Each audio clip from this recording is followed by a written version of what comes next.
Is it somewhere in your family जहाँ से drive हुआ ये इंस्पिरेशन या was it just you? Family में तो बिल्कुल भी नहीं था, कोई भी नहीं था, बिल्कुल भी नहीं, बल्कि my father was in the army, तो उनको हमेशा शौक था कि because I was the eldest कि CSS पढ़ो, उसके एग्जाम दो, but उन्होंने कभी पुश नहीं किया, लेकिन उनकी ख्वाहिशात के मुताबिक मैंने OA लेवल्स में इकोनॉमिक्स और बिजनेस सारी चीज़ें रखी। Just to complete the 4th subject मैंने आर्ट्स रख लिया कि चलो इकोनॉमिक्स, बिजनेस, मार्केटिंग, फाइनेंस थोड़ा heavy subject, let's just keep arts. I think that was a happy accident. वो सारे सब्जेक्ट्स छोड़ के बस आर्ट की क्लास में बैठी रहती थी मैं, and that turned out to be something that I discovered कि मेरा जेन्युइनली इसमें इंटरेस्ट है। तो यानी कि वो चौथा सब्जेक्ट जो था वो इवेंचुअली आपकी लाइफ के अंदर दैट डिफाइंड माय करियर। जी बिल्कुल। और बाकी जो 3 थे वो नहीं आपने उसके बाद परस्यू किए? मतलब बिजनेस, मेरा अपना एक बिजनेस है होम डेकोर का, सो बिजनेस मैंने कैरी ऑन किया आर्ट्स के साथ, बट इकोनॉमिक्स और फाइनेंस वगैरह। क्या बिजनेस में बचत वगैरह होती है?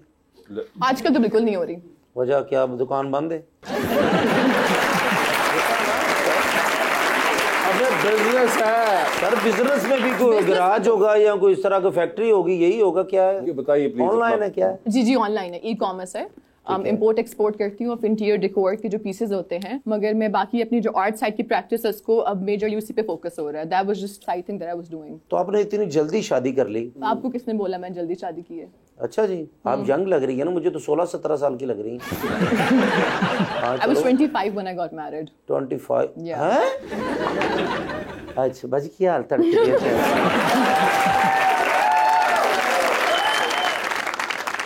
सहरिश, आप पेंटिंग भी करती हो, फोटोग्राफी भी करती हो, क्यूरेशन भी करती हो, तो इन सारे मीडियम्स में आर्टिस्ट जो है वो अपना रोल किस तरह से शिफ्ट करता है? आई थिंक जो एक प्रैक्टिस होती है, क्यूटोरियल प्रैक्टिस होती है, वो इन इटसेल्फ बहुत डेंस और एक बहुत एकेडमिक और स्कॉलरली एक करियर चॉइस है, और उसमें आपको कॉन्स्टेंटली लोगों से मिलना, बात करना, अपॉर्चुनिटीज निकालना, it's a very research based career. और उसमें आपको, जिस तरह से मैं भी एक विजुअल आर्टिस्ट हूँ, मुझे अपना काम प्रैक्टिस करने का टाइम नहीं मिलता। Even though I started off as a visual artist, then I got into writing, then I got into tutorial practices. तो मैं उस चीज़ को बहुत मिस करती हूँ, थोड़ा सा जेलस भी होती हूँ कि जो विजुअल आर्टिस्ट होते हैं वो दिन रात अपने स्टूडियो में काम कर रहे होते हैं, प्रैक्टिस कर रहे होते हैं, they're in their own world. I mean, I am both, but वो थोड़ा सा आपको बैलेंस करना थोड़ा सा मुश्किल हो जाता है। विजुअल आर्टिस्ट होता क्या है सर, मुझे नहीं पता, मैं तो कोई गेम समझता रहा। वो गेम नहीं है सर, होता ना वीडियो गेम, तो ये क्या होता है, थोड़ा सा बता दें मुझे। सहरिश बता दीजिए प्लीज इनको। विजुअल आर्टिस्ट वो क्रिएटिव लोग होते हैं जो किसी भी क्रिएटिव फील्ड में एक आर्ट प्रैक्टिशनर की तरह काम करते हैं। विजुअल आर्टिस्ट आपका फोटोग्राफर हो सकता है, पेंटर, स्कल्पटर हो सकता है, परफॉर्मेंस बेस्ड हो सकता है, anything that's got to do with the creative side. या of course I agree with you.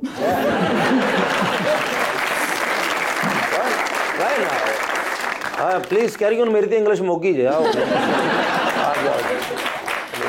जी मैं, आपको कोई है फनून लतीफ़ा से दिलचस्पी? देखो, हर इंसान बुनियादी तौर पर अपने अंदर एक आर्टिस्ट रख के बैठा हुआ है, छुपा के बैठा हुआ है, तो अब उसको इज़हार करने की ज़रूरत होती है। तो यकीनन आर्ट एक ऐसा सब्जेक्ट है जिसमें मैं समझता हूँ कि हर इंसान की इंटरेस्टिंग है, और आर्टिस्ट बजाते खुद बहुत हसास होता है। जिस तरह से एक शायर हमारे सोसाइटी का और एक आर्टिस्ट, ये बड़े हसास लोग होते हैं हमारी सोसाइटी को, जो चीज़ों को सोसाइटी से एब्जॉर्व करके कोई अपने पेंटिंग में उनको प्रो लेता है, कोई अपने लफ्ज़ों में उनको प्रो लेता है। जो पेंटिंग में प्रो लेता है उसको हम आर्टिस्ट बोलते हैं, और जो लफ्ज़ों में प्रो लेता है उसको हम शायर बोलते हैं। तो मुझे बताएं, आपका किस में शौक कोई है इस किस्म का? नहीं, मेरा कोई शौक नहीं है, मेरा सिर्फ देखने की हद तक आर्ट को, और मेरा जो है वो शौक सिर्फ जो है वो शायरी को सुनने की हद तक है। इनका फैशन भी काफी कमाल का है, इन्होंने काफी यूनिक शलवार पहनी हुई है, तो हो सकता है इनकी भी कोई क्रिएटिव साइड हो। नहीं, ये तो मेरे ख्याल से ये कोई, इसमें भी आपने कोई गौर फिक्र किया था, या फिर ये ट्रेडिशनल है जो कि पता है?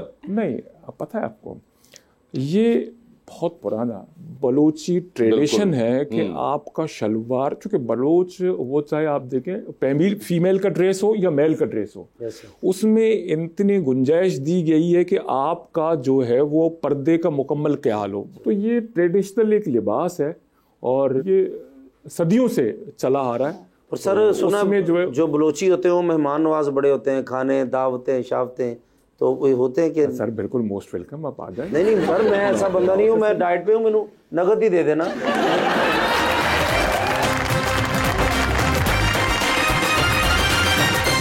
वेलकम बैक टू गपशप। जी रबानिया। सहरिश, आपको पेट्स का बहुत शौक है, तो एट दिस पॉइंट आपके पास कितने पेट्स हैं?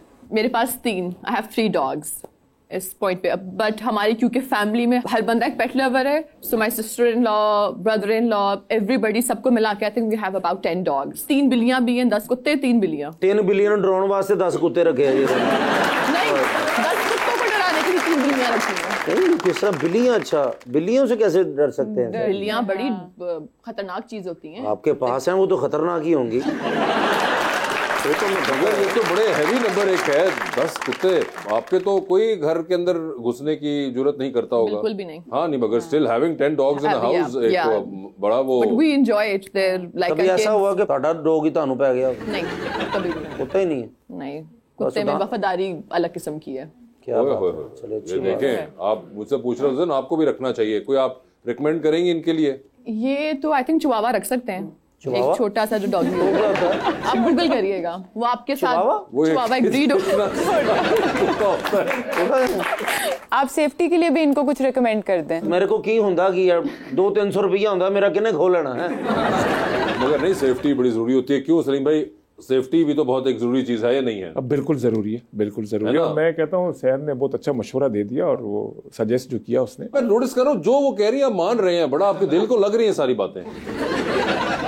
नहीं, वो बता रहा अब यहाँ बैठ के जिस तरह से हम सिंध का तस्वर पेश करते हैं ना, हाँ जी, रियलिटी ऐसा नहीं है। मैं हमेशा कहता हूं कि सिंध में असल में एक जो मिसकंसेप्शन है या जो एक लोग अक्सर समझ नहीं पाते। अब एक बंदा इस्लामाबाद से बैठ के मोटरवे से जाके सक्कर से उतरता है, सक्कर से लेके वो कराची तक जब पहुंचता है तो वो फिर कहता है कि यार नहीं, मैंने पंजाब में जो सफर किया ना, हाँ। बड़े वीआईपी रोड थे। हाँ। मैं पेशावर से निकला था, बड़ा जबरदस्त रोड था, मैं आके सक्कर तो पहुंचा। सक्कर के बाद जो रोड बना हुआ है वो बेकार रोड बना हुआ है। लेकिन मैं ये कहता हूं कि यार ये रोड जो इस्लामाबाद से लेके सक्कर तक बना, ये भी नेशनल हाईवे है। हाँ, बिल्कुल। और सक्कर से लेके कराची तक भी नेशनल हाईवे है। ये जो रोड बनाया है ये भी वफाक की जिम्मेदारी थी और वो रोड बनाना भी वफाक की जिम्मेदारी है। अगर नहीं बना तो सिंध का कसूर नहीं है, वो वफाक का कसूर है। नंबर 1। नंबर दूसरा ये कि उस रोड को भी बनना चाहिए। हमने सिंध में आप किसी भी डिस्ट्रिक्ट में चले जाएं, मिट्टी तरपारकर तक, सिंध का सबसे जो बैकवर्ड एरिया है ना, वो हम तरपारकर को कहते हैं। लेकिन आप तरपारकर में जाके देखें वैसे चौधरी साहब, मैं आपको दावत देता हूं, आप आपके देखे आप खुश हो जाएंगे। सर वीआईपी किस्म की रोड बने हुए, हमने जो डिस्ट्रिक्टों को इंटरलिंक किया है, वो हमारे रोड आप सफर करें, वो जो सिंध की जिम्मेदारी थी। बेहतरीन रोड नेटवर्क है। मैं कहता हूं दावे से इस वक्त तीनों सूबों से बेहतर रोड नेटवर्क इंटरनल जो मौजूद है विद इन सिटी, वो सिंध में मौजूद है। आप तरको ला के देखें सर, सिंध ने क्या काम किया, क्या तारीखी काम किया है। शहीद मोहतरमा बेनजीर भुट्टो का विजन था। आपको बड़ी हैरानी होगी, मेरी बहनें यहाँ बैठी हुई हैं, इनको मैं बता दूं कि एवी ट्रक्स जो कोयल लोड करके चलाते हैं उनको तरपार कर की लेडीज चला रही हैं और वहां से बिजली पैदा करके हम नेशनल ग्रिड को बिजली दे रहे हैं। पावर सेक्टर में सिंध ने सबसे ज्यादा काम किया, रोड नेटवर्क में सिंध ने सबसे ज्यादा काम किया। सिंध ने इस सूबे में सबसे ज्यादा, जो इस मुल्क में सबसे ज्यादा परफॉर्मेंस रहा है, अल्हम्दुलिल्लाह मुराद अली शाह साहब ने बहुत अच्छी तरीके से, और बड़ा कैलकुलेटेड सीएम है और हर चीज को प्लान को लेके चलता है। जिस तरह से वो, मैं कह रहा हूँ, सिंध को under the guidance of chairman Bilawal Bhutto Zardari साहब लेके मुराद अली शाह साहब चल रहे हैं ना, बड़ा जबरदस्त अमेजिंग, और हर सेक्टर में काम हो रहा है, जबरदस्त काम हुआ। अच्छा, मगर बात मुझे दिल को लगी आपकी, मगर मजे की बात यह है कि शहर ने सिंध के बारे में एक भी बात नहीं की, मगर आपको सारी दिल को लग रही है। सैरिश बता रही थी अपने पेट्स के बारे में, वो बता रही थी अपनी फोटोग्राफी के बारे में और उसके बारे में, वो आपको सारी बातें अच्छी लग रही हैं। फोटोग्राफी किसको अच्छा नहीं लगता सर? ओए होए, तो आपको है कोई शौक तस्वीर खिंचवाने का? नहीं, तस्वीर खिंचवाने का नहीं, मैं आर्ट की बात करता हूँ। जो आप नेचर को आर्ट करें, मुझे उसका, मैं उसकी बात। अगर आपको कहें कि तस्वीर खींच दे इनकी, तो would you be able to do that? Of course. और कोई जगह आपके जहन में होगी कि इनके साथ क्या हल्के में इनके जाके मलीर की तरफ खींचे? होते थर ही से और सड़क पर बनी गई है तरपाकर, और उस कोल प्लांट पे, उस कोल प्लांट पे जहां हमने कोयले से बिजली पैदा करके इंटरनेशनल ग्रेड को बिजली दिया है, वहां पे अगर खड़े होकर हम तस्वीर निकालें, देखिए आपको सैरिश कितनी जबरदस्त, उन्होंने पूरा एक एम्बियंस बना के दिया है कि तरपारकर के अंदर वो कोल प्लांट जो है वहां पे लगे हुए हैं, उसके दरमियान में बिल्कुल टॉप पे आप, और वहां आप देखें सर, वहां आप देखें। नहीं, मैंने सैरिश देखेगी। नहीं, आप भी आएंगे, आप आएंगे, देखिए सलीम भाई जो बात है, मैं उनके हक में आका नहीं मार सकता। तस्वीर उनकी है, उन्होंने बड़ा जूम लेंस लगाया होगा और बिल्कुल वो जो बीच में करके आप खड़े होंगे और आपने यूं हाथ खोले होंगे। हाय हाय क्या पोज होगा वैसे वो। मैंने ट्रिप किया था पंजाब सिंध बलूचिस्तान का, एंड सड़कों के और नेटवर्क के इतने इश्यूज नहीं थे, ज्यादा इश्यूज थे रहने की जगहों के एंड सेफ्टी के। तो जितने भी लोग जाते हैं वो अच्छी बात करते हैं क्योंकि बलूचिस्तान काफी डाइवर्स है। इन्होंने भी कितनी अच्छी बात की। ये तमाम खवातीन की जो बातें हैं वो अच्छी आज आपके लिए हो रही है ना, ऐसा कुछ मैं अगर कहूं तो गलत नहीं होगा। नहीं आप गलत नहीं। बासे भाई मेरा दुपट्टा भी फड़ो।